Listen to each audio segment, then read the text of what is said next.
Kyler Staley joining from the Hoosier.com. It was a gigantic, that still continues.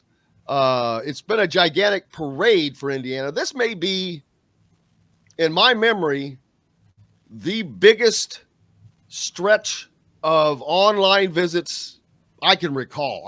I cannot remember 5 elite premier players in succession on visits to Indiana. And last week we had Jamie Kaiser, you had Arrington Page, you had Deshaun. Well, I get it confused. What is it? Harris Smith. And now you've got Trent Sisley and Haralson on campus today. Well, that's a parade of talent, man. Yeah, it is. So yes, last week all 3 visits went really well. We got a bunch of information. We talked to the guys. We've got all that on the Hoosier.com. And then, of course, today, this is the first official day that the 2025s are allowed to do on-campus visits. So why not start off with a bang for IU and have the 2 highest in-state prospects, in the next few years with Trent Sisley and Jalen Harrelson, guys that have played together pretty much their whole life and stuff, just played with Indy Heat this past summer. They're you kind of look at them as a package deal right now, and why not have both of them on campus, which they do today. So we'll have, information regarding on how all those went or how that went. And I'm sure it's going to go fine with them. Yeah, that's just I don't think Indiana gets, let's talk about the first 3 last week. Page, of course, in the middle. Harris Smith just finished up his visit in Kaiser. Kaiser, judging by his comments, now he was going to go home and at least think through it and potentially go to another visit to Maryland. We don't know. He canceled a UCLA visit, which that is obviously huge. I think they get 2 out of the 3 of those guys. His comments were like, wow, it was an eye opener for them. That sounded very similar to that for Harris Smith on his visit. They were like, wow, it was bigger than they expected. So that sounds like, oh, wow. Arrington Page is someone that they kind of really need now, especially with Xavier Booker committing to Michigan State. Thoughts on those 3, the chances of getting whom, how many, what? What are you thinking? Well, I think at least 2 out of the 3 that they can land. And I'm serious when I say this. I think there's a legit shot that they can land all 3, simply because all 3 of them play a different position and they can all play off one another. Page, obviously a front court player. And then you've got 2 playmakers with Deshaun Harris-Smith and Jamie Kaiser. Like I said, all those visits went great. Like you just said, kind of blown away by it. Jamie Kaiser, it's going to be down to Maryland at IU. There's no other school that's out there that can even contend with that. Page, he's got kind of a few other options with Alabama. Cincinnati's made a big push with him. So I'd be curious to see what they do with him, but they do need him, especially with Race and Trace leaving. And they just need another front court player. And then Deshaun Harris-Smith, he's real close with Xavier Johnson. They work out together when X is back in his hometown. So, he's been in his ear a little bit and stuff, but there is a legit chance that they can land all 3. But I'm thinking 2 out of the 3 at least that they land. That's been my take along the way. So I think that they land 2 out of the 3. Getting all 3 is tough, but not impossible, because for the very reasons they're not competing against each other for minutes. All 3 are kind of different. Harris Smith and Kaiser, some similarities there, but not really. And Page, obviously, is a 6'8" big man that Indiana is going to need to fit in there. And so I agree. I think that they can get all 3. I just said probably 2 out of the 3 just because of you usually don't go 3 for 3 in an instance like that. But it would not shock me at all to see that happen with those 3 guys, like I said, because they're not competing for minutes, and there's going to be all the openings available for them to compete, to play immediately. Yeah, I agree. Obviously with Page, I mean that's just one front court player. They're probably going to hit it big in the transfer portal for a big after next year as well. Even if they do land Page, just kind of get that 4-man rotation going on. But yeah, like they can easily land all of them. I mean, it's not impossible, especially with the amount of people that will be leaving next year. They will be a little guard wing heavy if they do land both Harris Smith and Kaiser, but I mean, that's what Woodson wants. He wants more guards. He wants more playmaking wings. So they come in and they fit right away with Mike Woodson's system. Absolutely, and looking forward to seeing what that. I think of the three, the soonest decision might come from Harris Smith. It seems as a decision is impending from him by the end of this month, right? Yes, he would probably be the soonest. And then after that, I would probably say Kaiser, just because it's only down to two teams and whatever, and it depends on if he's going to take another visit to Maryland. Who knows with that? Page, I think we'll wait probably maybe a month or so to see where he's going to land. Like he's got a lot more visits, and I think he wants to take a lot more senior visits as well because he's got a lot more options than a lot of those guys than the other two have. So that's kind of a tentative timeline. We can see those guys commit.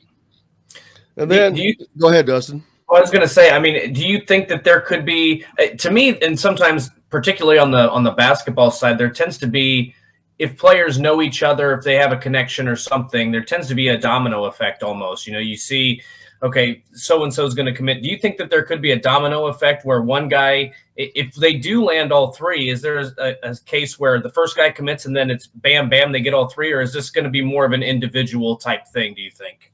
I mean, that's possible. That could happen. But when I look at those three guys, I mean, I don't think they have a connection. So I think it will just be kind of an individual type of thing. The ones, obviously you got to watch out with Harris Smith and Kaiser just because there are some similarities there. You don't really know what one is thinking with the other. Let's say if Harris Smith committed to Indiana, Kaiser might take a step back and be like, okay, can I play with him? Am I going to be competing for the same minutes? Which I don't think they will be. Woodson obviously probably pitched that, with those two and what each would be doing. But yeah, I think it would probably be more of an individual thing if I had to take a real hard guess at it. Then right now on campus, Indiana, over the next 2 days, Trent Sisley, Jalen Harrelson. Now, aren't they actually splitting days at Purdue? I'm not entirely sure about Purdue. I thought they were going to go together, but yeah, I thought that when I originally thought it, they were splitting it, and then someone commented that was the case, that they were just going on opposite days. That could be the case as well then. Trent Sisley being at Purdue today and then coming to IU tomorrow. Then Ohio State Wednesday. Haralson is at IU today, Purdue tomorrow. Yeah, that's what I thought as well. I agree. So they're separate. It's hard to go on dual recruits. I mean, because they want to treat you. They want to give you your experience and treat you and give you that special treatment. But Jalen Harrelson getting it, man. He's a unique case. He's 6'7" point guard that looks like a fullback, Dustin, that is going to be a sophomore in high school, that looks like a sophomore in college, that plays on the football team, no less. But he's a unique specimen. I mean, my God, you just don't see point guards that tall and that big. This dude, he's like a poor man's Magic Johnson, I guess, at 6'7", where in high school, he could post up if he wants to and play. But man, oh man, that 6'7" point guard in college, whoo, that's going to be a great asset for anybody to have. Yeah, it is. Especially because of how talented he is already at his age. I mean, he's got the skill set to play as a high school senior or college level freshman. So, same with Sisley, he's coming along a lot more than what we, kind of expected this summer, especially with his outside game. He's become more of that stretch four, and I think that's what Indiana is pitching to him. He comes in and plays that stretch four role. But yeah, I could see them being a package deal just because of the chemistry that they have. Compare them a lot to Hood Shafino and Malik Renault. like those guys are, incredible chemistry together, and they want to play together, I believe. Well, and they played together on the Indy Heat 16 and under team very successfully. And who else is on that team? Is Troy Badunk on that team? No, it's Cannon Catchings. Kanan Catchings, which is also an IU recruit, correct?